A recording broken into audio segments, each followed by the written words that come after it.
Good evening, everybody, from Norristown High School, and tonight's game, ladies basketball game between Norristown and Quakertown. My name is Joe Hyland, along with Bob Koch. We will be bringing you all the action in what should be, and I emphasize should be, a Norristown victory. This game was supposed to be played two days ago, however, it was postponed due to inclement weather. Norristown is coming off a very nice win against arch rival Plymouth Whitemarsh, where freshman Shamira Bass stepped up to the plate and sank 4 three-point jump shots down the stretch. To see a young lady like that step up to the plate so young has got to be encouraging, and had to have been encouraging to Coach Keith Webster, who, in this observer's opinion, simply out-coached Plymouth Whitemarsh. In addition, Lamara Hinton, Letitia Carroll, and Dara Webb deserve a lot of credit for putting something of a defensive leash on Jenna Lasciavo, Plymouth Whitemarsh's high-scoring guard. Turning now to Quakertown, the Panthers are coached by Jay Detweiler, now in his first year at the Bucks County School. The Panthers come into the game 9-10, 0-6 in conference play.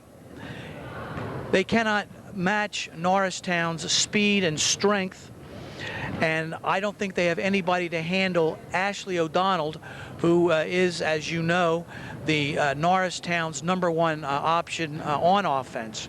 I look for the Eagles to pump the ball as much as they can into Ashley and let her have her way against the smaller Quakertown front court. In addition, if Bass can continue her perimeter shooting, it will open up the inside even more for Ashley, and she could have a monster game this evening. The Panthers' leading scorer is sophomore Jenna Bateman, with Amanda Nowitzki being their leading rebounder. Sarah Bryan, Sarah Gutchison, and Christian Kime round out the Panthers' starting five.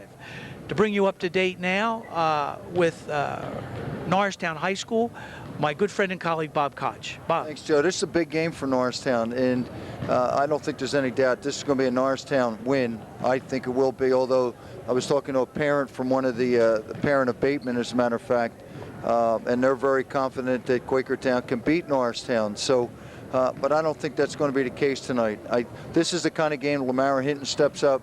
She does very well with these kind of games, and I expect that will be the case. Ashley is Ashley. She will continue to perform. One of the things that allowed Quakertown to score a lot in the previous game was that Norristown pressed.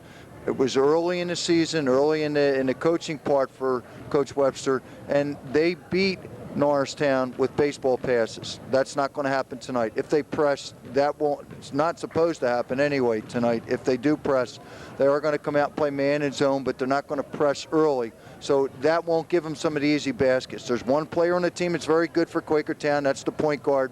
But that's not going to make the difference in this kind of game. I suspect that this will be a game that if Norristown does what they're capable of doing, this won't be that tough a game for them. But as you and I know, there's been a lot of variables with this team this year. We haven't seen consistency. We haven't seen anybody step up yet. So that's still an issue. How important is this game? There's other issues here. Coach Webster said to me tonight that they do want to get into district playoffs, and they are going to pursue that. And they're certainly capable of beating many of the teams out there. So they need to keep playing. They do have Pepper Horsham on the horizon. They do have Coatesville and Cheltenham. So they have some games that they can win here, Joe. And tonight is really important if they want to sell the AD on the possibility of getting into district playoffs. There is a downside. Norristown has not practiced for 5 days because of the snow. The gym has been closed, so they haven't been able to practice. So this will be the first time they've run up and down the court since Saturday. So that's a liability, and they're going to be, I think, players up and puff. They have a tendency to get fat and lazy with 5 days off. So that might be an issue tonight. Quakertown plays, in speaking to the coach before the game, Quakertown plays an offense called the Connecticut Flex. And during the course of the game, I'm going to have Bob explain to you, the viewing audience, what exactly that offense is. It's called the Connecticut Flex, and we'll be back to see the Connecticut Flex, the introduction of the starting lineups, and the opening tip-off right after this break. Thank you.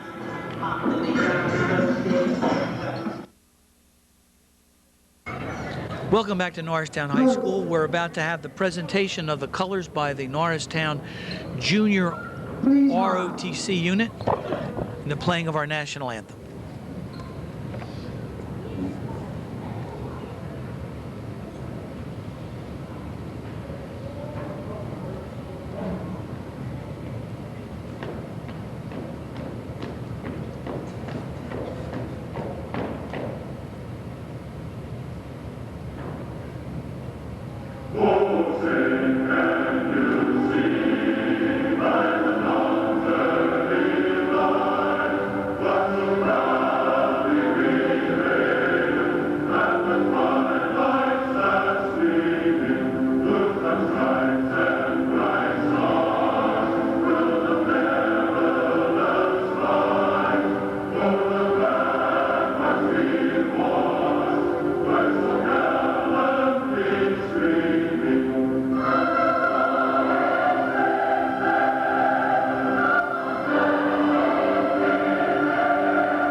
We'll have the introduction of the starting lineup.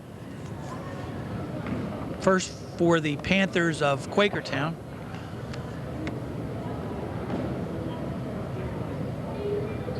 Bob, I think that if the Eagles play up to their potential tonight, they should come away with a W.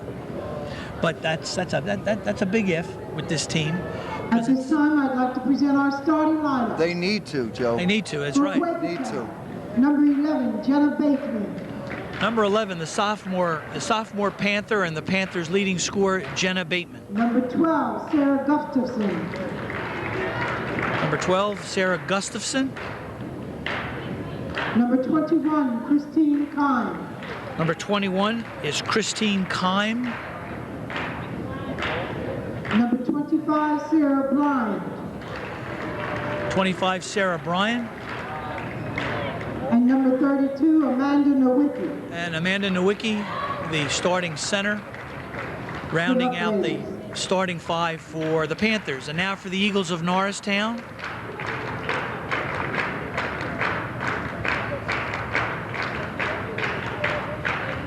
Starting for the Eagles, number 5, Ashley O'Donnell. Number 5, the Eagles mainstay, Ashley O'Donnell. Number 13, Letitia Carroll. Number 13, Letitia Carroll, who, as we noted in the pregame, played a terrific defensive game against Plymouth Whitemarsh. Here is the freshman, Shamira Bass. Number 24, Drea Ballmeyer. She also played a fine game against Plymouth Whitemarsh. And number 33, Lamara Hinton. Drea Ballmeyer and Lamara Hinton, starting five for the Eagles. I'm a little confused with the mascot. Why is it we're in Indiana? It's an eagle, but we don't have an Eagles jersey so we can wear? Am I missing something? Well, if you're missing something, I'm missing the same thing. Well, then, I know with all the And Eagles jerseys we have, if you're going to wear that, I would think that you want to wear. And it's the uniform, the number of Reggie Miller, not my favorite NBA player. Nor mine. I would much rather see the Eagles jersey. I mean, there's that consistency. Bag Reggie Miller. I mean, the focus should be on Norristown High School. Norristown High School, right? The high school and the Eagles. Sometimes we do little things that either augment or detract from what you're trying to do as a program. And I know that's not Coach Webster's thing. I don't know where it came from, but that's the first time we've seen it this year. Well, let's see how this goes, Joe. Absolutely. Nowicki against O'Donnell. Our referees for tonight's game are Bill Carter. And we should control this tap, Joe. Lou Horwath. Control it, possession right away. Yep, there you go. Quakertown controls the tap. Gustafson. Bateman is their leading scorer. Gustafson runs the point. There's a steal by the athletic Lamar Hinton. Nice defensive hustle. Christine Kime ran her down and blocked the shot. All right, they have Letitia Carroll on Bateman.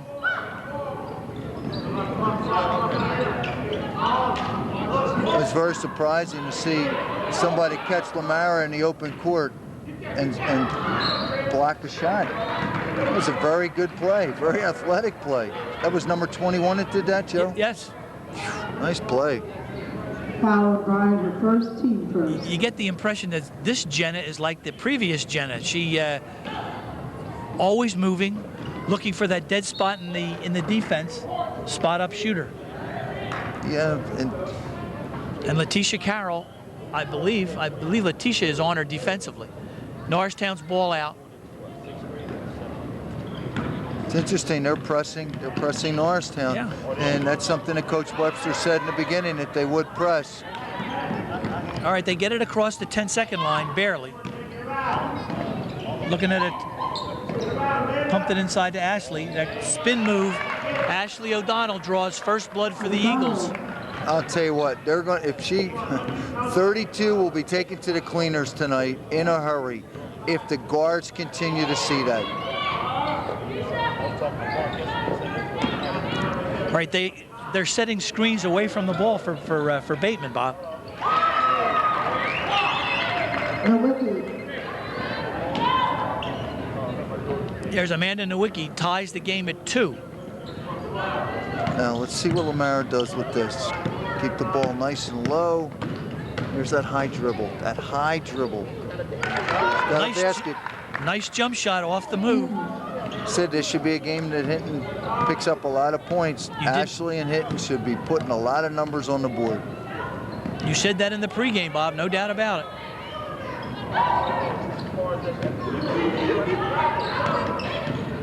Gustafson misses a jump shot. Rebound batted around. Bass with the rebound. Look to run. Turnovers. Jeez, Joe, the turnovers. All right. Here's Bateman.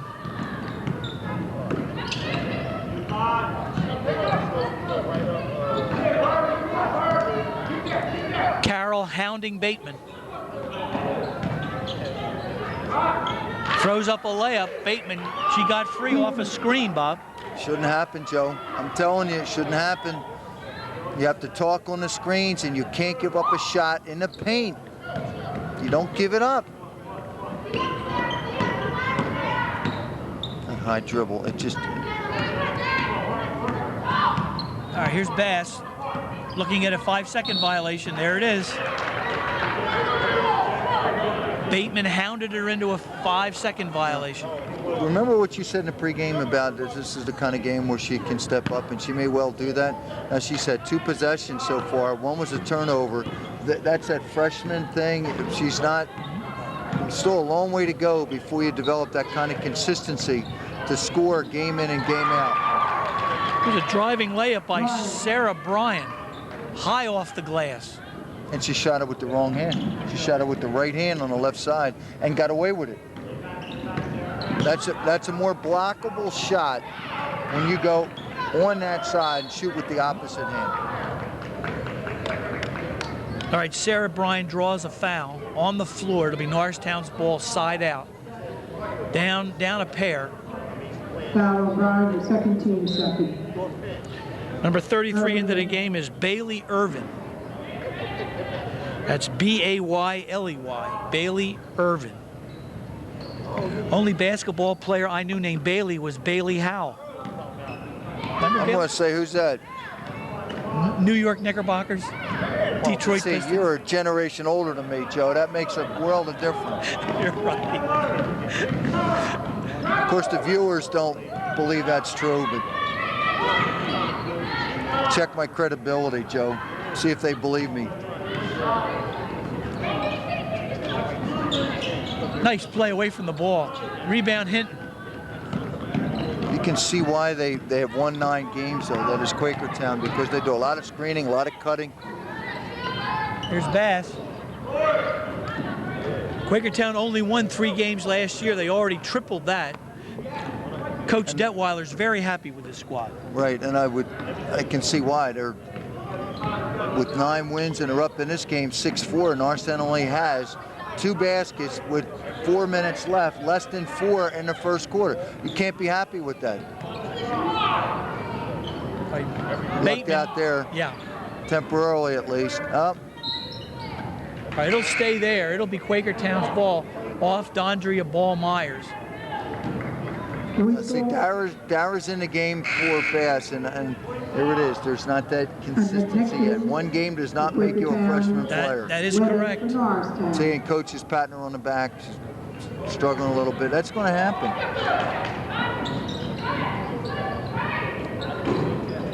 Drops in a jump shot, does Bateman, the sophomore.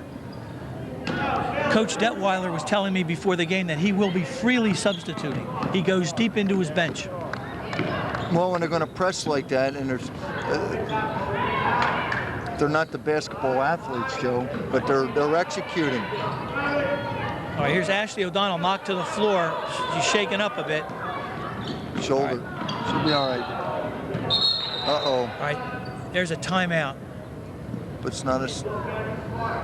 Ashley O'Donnell banged her left shoulder, fell heavily to the ground. She's going immediately to the training area. Yeah, we kind of lucked out there. Quakertown had a 5-on-4 and turned the ball over, right? Mm-hmm. Norristown lucked it with Ashley down at that end of the court. So Norristown's going to get the ball back. Right, it is Norristown possession? Yes. Yes, Norristown possession. So Quakertown was unable to take advantage of the fact that Ashley wasn't able to play at the other end of the court.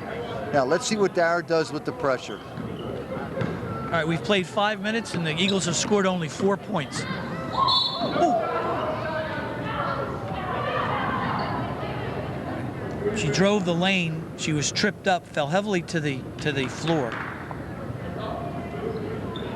Yeah, ankle. Ankle or knee? 1,000 over the first to third. Well, that'll bring Ashley back out on the court pretty soon if she's available. She just lost 2 players in a span of 20 seconds. That's right. Both of them seniors, both of them team leaders.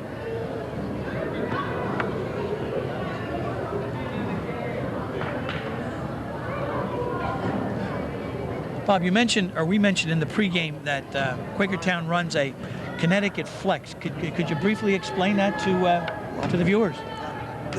You're going to see with this that they really try and stretch out. If the viewers watch it, you're going to see that the Quakertown players really stretch it out.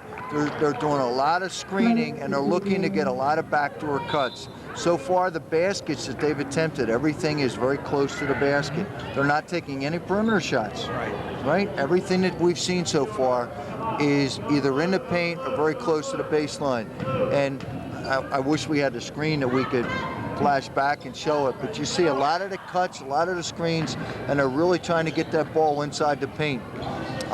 It's not like a motion offense where it's pass, cut, and screen. This is really trying to stretch out the defense, and they're doing a pretty good job of it. Yeah, there's a very important bucket, right? Courtney Blake. Game. Courtney comes in, just hits a 3. But we're still struggling finding players. Courtney lost her players. She didn't know who she was guarding. Here's Gustafson. Dara again. Dara gets beat defensively again by Gustafson. All right, look, Letitia Carroll and Dara Webb are in the backcourt. They swing it to Courtney Blake. Just hit a 3. Ashley and Lamar are both okay. They're both coming back in the game. Good thing. Good sign. Good news. They're tough kids. Tough kids. Out of A control. wild shot inside. Out of Irvin control. with the rebound. Out of control. All right, here's Gustafson. Panthers up 3.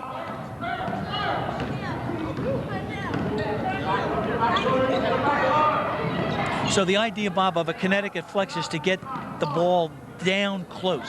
Get it close to the basket. Now let's see if we can. There it is again. Right. See, everything is baseline for them. Everything is baseline oriented. Now what he's done, his players have done a real good job with the system. Whatever you run, whether it's a motion or a flex, whatever you run, you have to have the players for it. I don't believe as a coach you just come in and say you're going to run a system. Now if you're drafting players or recruiting players, you can do that. But when you have the luck of the draw, you have to run an offense that's geared to the players you have. Otherwise you can't be successful. His players obviously are running what they need to do. They're not a perimeter shooter. So they're doing a good job getting good looks, and they can make layups, and a lot of players can score. I'm sure when we look at the halftime stats, we're going to find that there's not one player that's doing a lot of scoring for him at this point in this game. I see.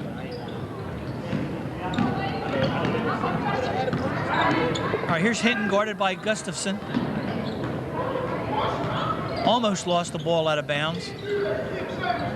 All that dribble, no, we went nowhere. We went to the corner and back. Lamar Hinton from the left wing. No. Way off on a jump shot. It'll be Quakertown's ball. Panthers are up 4, 11-7. A minute left to play in the first period. Now, I have an issue, Joe. Go ahead. Why is it with 7 minutes gone in this game, Ashley O'Donnell has touched the ball once, has 1 field goal. We have 3 in the game, and Ashley is not touching the basketball. Why is that? And Quakertown has 3 team fouls. And I said to you moments ago, 32 is the weak link for them. Whoever guards Ashley is going to be a revolving door. Just get it to her. Instead, we've either turned it over, we've forced it up. Now, Courtney had the 3, okay? But we've had several turnovers, and it doesn't even look like we're looking in Ashley. Right, in the pregame, I sort of predicted that with Quakertown's height disadvantage, they'd be pumping the ball into Ashley as much as possible. But as you said, and you're absolutely correct, she's only touched the ball 1 time. And we're looking 11-7 deficit here. Here's a steal by Dara Webb. Nice pass. Got to make that layup. Here's Dara Webb scrapping underneath, draws a foul. Got to finish that play.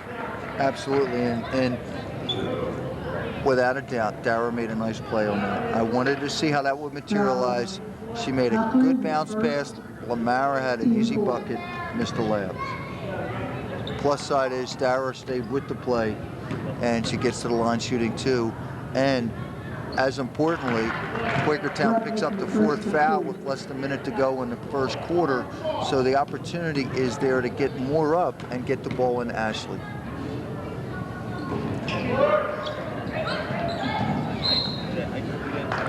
All right, it'll be the Panthers' ball. Eagles are going to go into a press. Now see, this is where they got beat the first time, and they're in trouble now.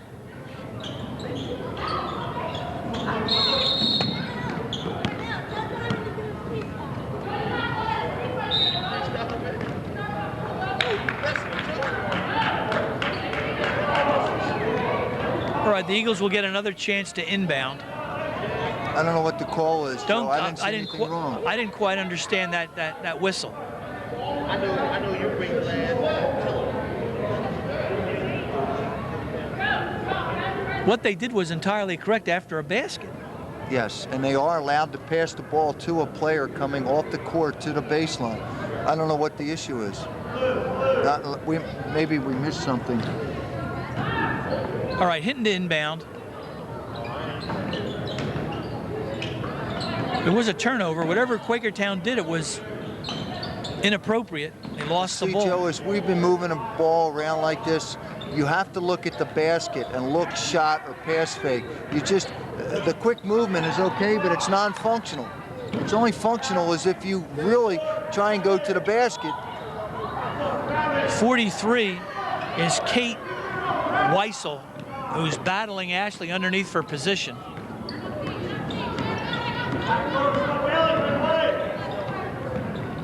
Here's Irvin, number 33. Bailey Irvin. 6 seconds, Joe. 5. See, and unbelievable. Who's the foul on? Who's the foul on? Is it Ashley? I think. Yeah, Ashley O'Donnell drew a foul, a blocking foul. Not a good way to end the first quarter. There's still 0.9 seconds left. She could complete a 3-point play. Panthers push the lead up to 5. And again, they have not scored a perimeter shot. You're absolutely correct. All their baskets